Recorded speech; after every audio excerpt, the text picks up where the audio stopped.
Hello everyone. We are starting the new concentration term. The concentration term is mole fraction.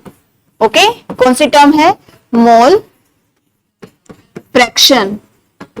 क्या होता है मोल fraction? Mole fraction करने से पहले एक बार हम रिवाइज करेंगे कि अभी तक हम क्या कर चुके हैं. हमने अभी तक किया है टर्म कंसंट्रेशन क्या होती है, मोलैरिटी क्या होती है, नॉर्मेलिटी क्या होती है, मोलैलिटी क्या होती है, और आज हम टॉपिक कर रहे हैं mole fraction. What is mole fraction? So right it down. It is defined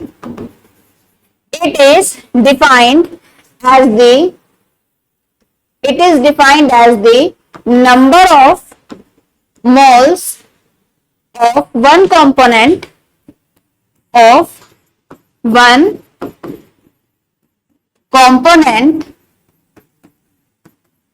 the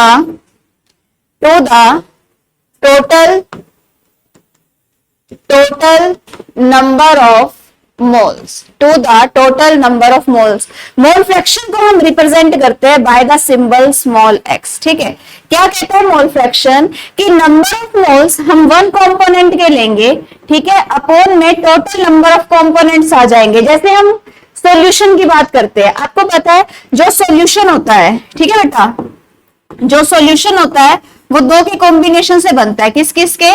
एक सॉल्यूट और दूसरा कौन सा होता है? सॉल्वेंट. ठीक है, किससे बनता है? एक सॉल्यूट और दूसरा क्या होता है? सॉल्वेंट. ठीक है, सॉल्यूट ज्यादा भी हो सकते हैं. It is not the case कि only one solute is present. तो हम जो सॉल्यूट है उसको रिप्रेजेंट कर रहे हैं बाय द सिंबल 2 से लिखेंगे, या 2 से, या लिखते हैं हम B से रिप्रेजेंट करते हैं. ठीक है, कैपिटल B से रिप्रेजेंट करते हैं.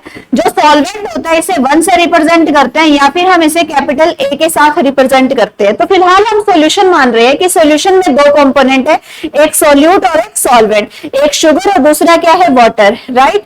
तो मोल फ्रैक्शन हमें निकालनी है इन दोनों चीजों की, यानी कि सॉल्यूट की भी और सॉल्वेंट की भी. तो सॉल्यूट का मोल फ्रैक्शन निकालेंगे तो यहां पर आ जाएगा x2. ठीक है, नंबर ऑफ मोल्स सॉल्यूट के डिवाइडेड बाय में अपॉन में क्या आएगा? n1 plus n2.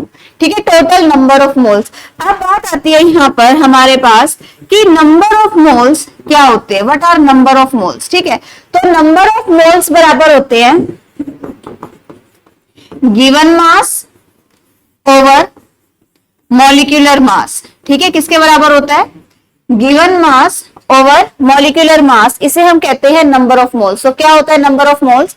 Number of moles होता है गिवन मास अपॉन में मॉलिक्यूलर मास. ठीक है, कैसे? जैसे मान लो आपको बोला हमने सपोज 2 ग्राम ऑफ लिखा CO2. ठीक है, अब कहा 2 ग्राम ऑफ CO2 में आपने फाइंड आउट करने हैं number of moles. You have to calculate what? हमें कैलकुलेट करना है यहाँ पर नंबर ऑफ मोल्स. तो नंबर ऑफ मोल्स किसके बराबर होते हैं? Given mass by molar mass. तो गिवन मास कितना है हमारे पास? 2 ग्राम. तो हम ऊपर लिखेंगे 2. CO2 का मास क्या होता है? कार्बन का मास होता है 12. एक एटम से दूसरे एटम पे जाएंगे, क्या लिखेंगे? Sign plus. कितने ऑक्सीजन है? 2. तो 2 को कितने से मल्टीप्लाई करेंगे? 16 से. ठीक है, तो ये किसके इक्वल आ जाएगा? 2 बाय में 12. 16 2 का क्या होता है? 32. ठीक है, तो इसे हम सॉल्व करेंगे, क्या आएगा? 2 बाय में 44. ठीक है, तो इसे डिवाइड करें आगे हम, क्या आ जाएगा बच्चे? 2 1 जा 2, 2 2 जा 4, तो क्या आएगा? 1 बाय 22. इसको सॉल्व कर लोगे, पॉइंट में आंसर आ जाएगा. तो ये हमने कैलकुलेट क्या किया? Number of moles. किसके कैलकुलेट करें नंबर ऑफ मोल्स? हमने 2 ग्राम ऑफ CO2 के. डन. ऐसे ही मान लो आगे हम ले लें और क्वेश्चन कि आपको बोला जाए कि आपने नंबर ऑफ मोल्स कैलकुलेट करने. किसके? सपोज आपको बोला 5 ग्राम ऑफ आपके पास ग्लूकोज है. ठीक है, you are having 5 gram of glucose. अब आपको बोला इसमें आपने कैलकुलेट करने हैं नंबर ऑफ मोल्स. तो कैसे कैलकुलेट करोगे? Given mass bye molecular mass. Given mass कितना दिया है क्वेश्चन में? 5 ग्राम. तो यहां हम लिखेंगे ऊपर 5. ग्लूकोज का फॉर्मूला क्या होता है? ग्लूकोज का फॉर्मूला होता है C6H12O6. क्या फॉर्मूला होता है इसका? C6H12O6. इसका मास निकालेंगे कितना आ जाएगा 180। तो ऐसे हम यहाँ पर कैलकुलेट कर सकते हैं इसके नंबर ऑफ मोल्स। क्लियर है? क्या कैलकुलेट कर लेंगे? Number of moles. I hope ये चीज आपको क्लियर होगी है। ऐसे ही ये तो सिर्फ आपके पास इस तरीके से क्वांटिटी दी है। अगर मान लो आपको बेटा दिया 25% आपके पास मिथेनॉल है, क्या बोला? 25% आपके पास मिथेनॉल है और 25% ही आपके पास इथेनॉल है और 50% आपके पास वाटर है। अब आपने करना क्या है? यू हैव टू कैलकुलेट, आपने कैलकुलेट करना है नंबर ऑफ मोल्स। क्या कैलकुलेट करना है? Number of moles. क्या कैलकुलेट करोगे आप? Number of moles. So how will you calculate the number of moles?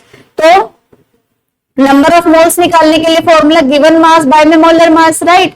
अब बात आती है यहाँ पे 25% मिथेनॉल है, तो 25% को हम कैसे लिखते हैं? तो यहाँ पर देखो हमारे पास दिया है बेटा 25%, परसेंटेज को हम यहाँ से हटा देंगे, क्या आ जाएगा? डिनोमिनेटर में 100 आ जाएगा। तो 25 जो है ये हमारे पास सॉल्यूट का मास है और जो यहाँ पर हमने 100 लिखा, 100 इज व्हाट? 100 is solution. क्या है 100 यहाँ पर?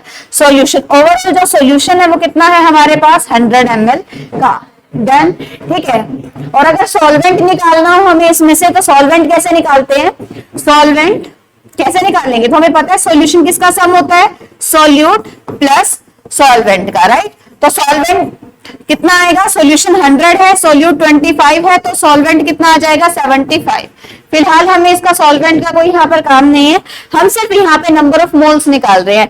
25% मिथेनॉल है, तो इसे कैसे कैलकुलेट करेंगे? हम लिखते हैं यहाँ पर number of moles, number of moles of methanol, ठीक है। तो कितना मास दिया हुआ है? कितना मिथेनॉल है? 25%, परसेंट हटा देंगे तो 25 है हमारे पास, 25 ग्राम मिथेनॉल है। यहाँ पर क्या आ जाएगा? 25 अपॉन में मोलिकुलर मास किसका? मिथेनॉल का। मिथेनॉल का फॉर्मूला क्या होता है? CH3OH। इसके अकॉर्डिंग हम मोलिकुलर मास निकालें तो कार्बन का मास होता है 12 प्लस 3 को मल्टीप्लाई करेंगे 1 से, क्योंकि 1 हाइड्रोजन है, प्लस ऑक्सीजन के लिए 16 प्लस 1 हाइड्रोजन के लिए, तो क्या आ जाएगा? 25/12 प्लस 3 कितना होता है? 15, 15 प्लस 16 और 1 हो गया 17, ठीक है। इसको आगे सॉल्व करेंगे, क्या आएगा? 7 और 5 प्लस करते कितना आता है? यहाँ पर आ जाएगा 7, 8, 9, 10, 11, 12, 2 इधर 1 ऊपर, 1, 2, 3, तो 32 आ जाएगा। तो ये हमारे पास नंबर ऑफ मोल्स निकले किसके हैं? मिथेनॉल के। सिमिलरली अब हमें नेक्स्ट निकालना है 25% किसके लिए निकालना है बेटा? इथेनॉल के लिए। तो यहाँ पर हम लिखते हैं further number of moles of ethanol. Ethanol निकालना है, इथेनॉल भी कितना? 25%, तो यहाँ पर क्या लिखेंगे? 25 बाय मॉलिक्यूलर मास इथेनॉल का। इथेनॉल क्या होता है? हाँ, शराब होती है, लेकिन फॉर्मूला क्या होता है उसका? CH3CH2OH, ठीक है। तो इसका मास हमें निकालना है। मास कैसे लिखेंगे? कार्बन का मास कितना होता है यहाँ पे? 12 प्लस एक एटम से दूसरे एटम पे जाएंगे प्लस 3 को मल्टीप्लाई करेंगे 1 से, इस हाइड्रोजन से कार्बन पे जाएंगे प्लस, कार्बन का मास फिर से 12, फिर से प्लस 2 को मल्टीप्लाई करेंगे 1 से, फिर से क्या आएगा? यहाँ पर हम लिखेंगे प्लस, ऑक्सीजन का मास कितना? 16 प्लस 1, राइट। इसको जब हम सॉल्व करेंगे तो हमारे पास क्या आंसर आएगा? 25/12 plus 3 plus 12 plus 2 plus 16 plus 1 17, ठीक है। इसको सबको सम अप कर लोगे, कितना आंसर आ जाएगा? 25 है, 12 12 24 24 प्लस 3 25 26 27 और 2 कितना होता है? कितना था? 24 27 29 ये आ जाएगा 30 40 46, है ना। फिर भी एक बार चेक कर लेना, 46 यहाँ पर आंसर आ रहा है। तो ये निकल गया हमारे पास number of moles of ethanol. Okay, अब बात आती है बेटा number of moles of water निकालना है। तो number of moles of water निकालने के लिए फिर से हमारी कैलकुलेशन काफी ज्यादा लंबी रहने वाली है, लेकिन पहले हम इसको करते हैं कैलकुलेशन को, फिर देखो इसका शॉर्ट मेथड भी देखेंगे। तो वाटर कितना हमारे पास प्रेजेंट है?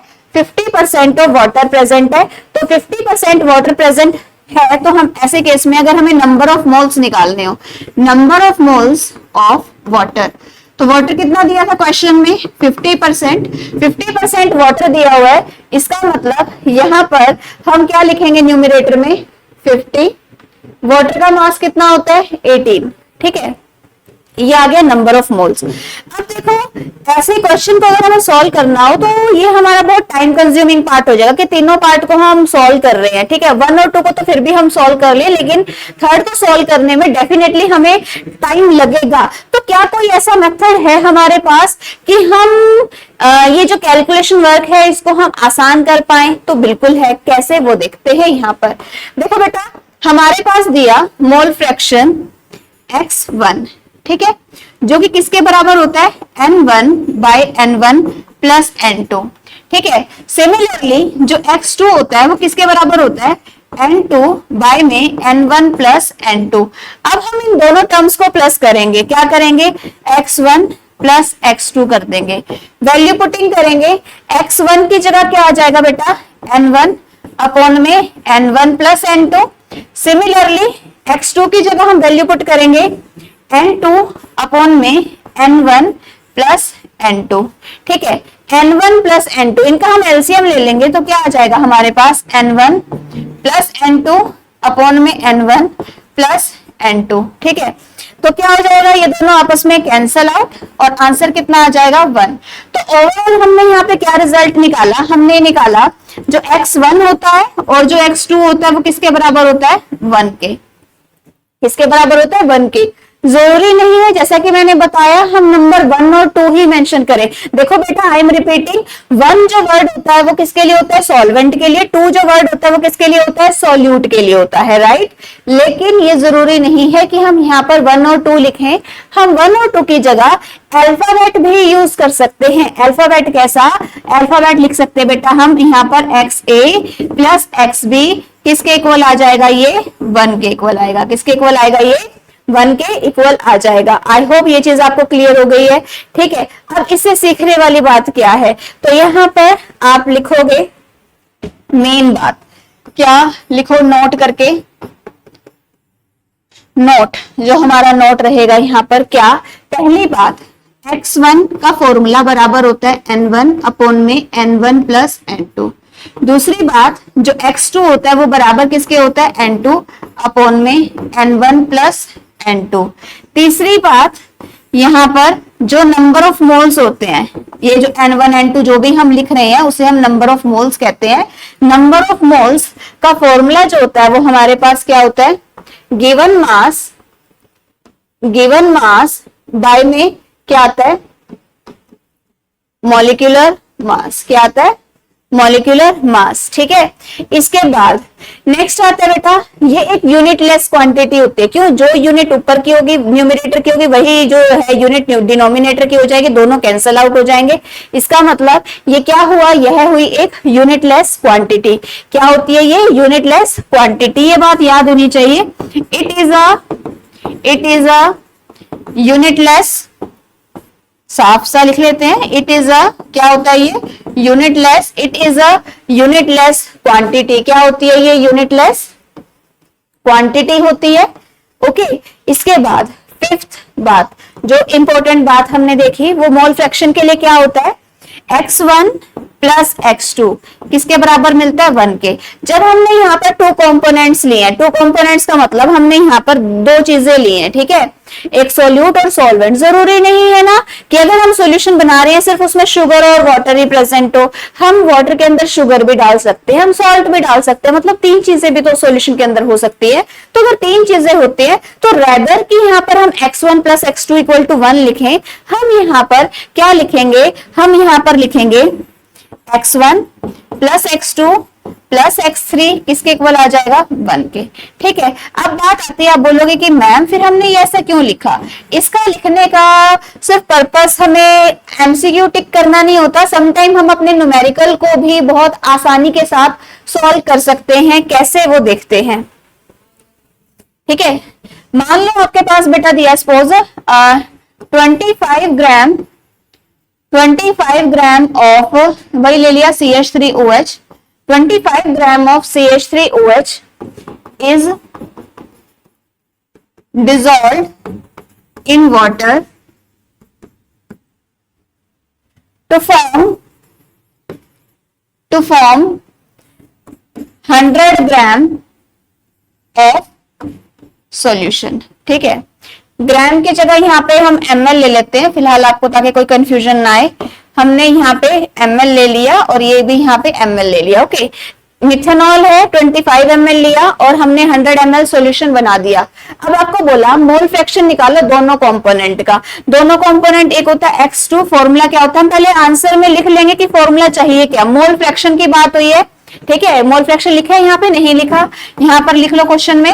कैलकुलेट, आपने क्या कैलकुलेट करना है बेटा यहाँ पे, mole fraction. You have to calculate mole fraction. Mole fraction निकालना है किसका, दोनों का, सोल्यूट का भी और सॉल्वेंट का भी। तो मोल फ्रैक्शन जब हम यहाँ पर सोल्यूट का निकालेंगे तो क्या फॉर्मूला लिखेंगे, N2 बाय में N1 प्लस N2। जैसा कि हम हर बार डिस्कस करते हैं, सबसे पहले फॉर्मूला लिखो, उसके बाद देखो कि क्या चीज दिया हुआ है और क्या चीज नहीं है।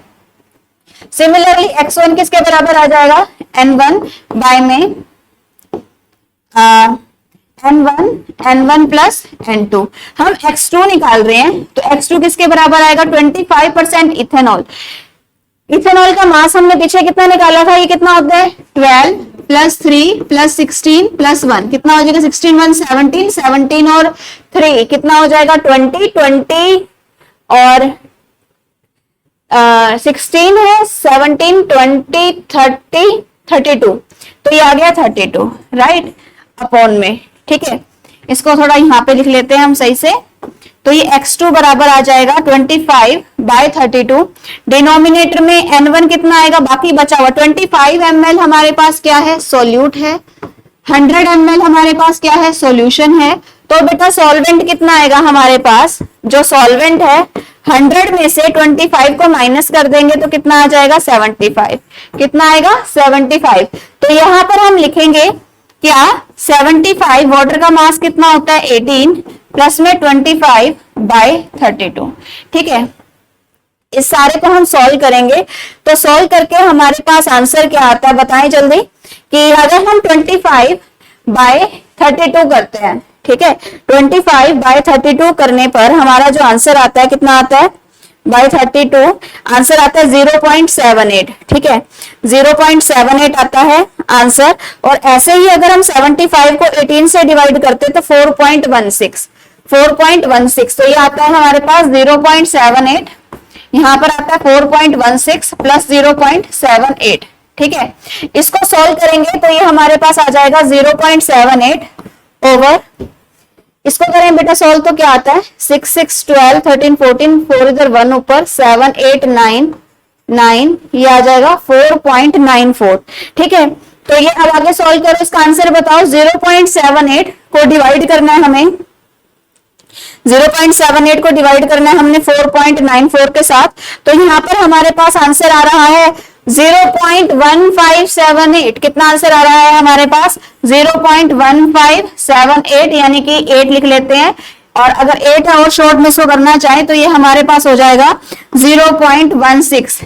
तो ये हमारे पास 0.16, ये हमारे पास X2 की वैल्यू आई है। और देखो X2 निकालने में ही हमें बहुत टाइम लग गया है। अगर हम X1 इतने लंबे टाइम में सॉल्व करेंगे तो पेपर कैसे सॉल्व करेंगे, है ना, टाइम बहुत जाएगा।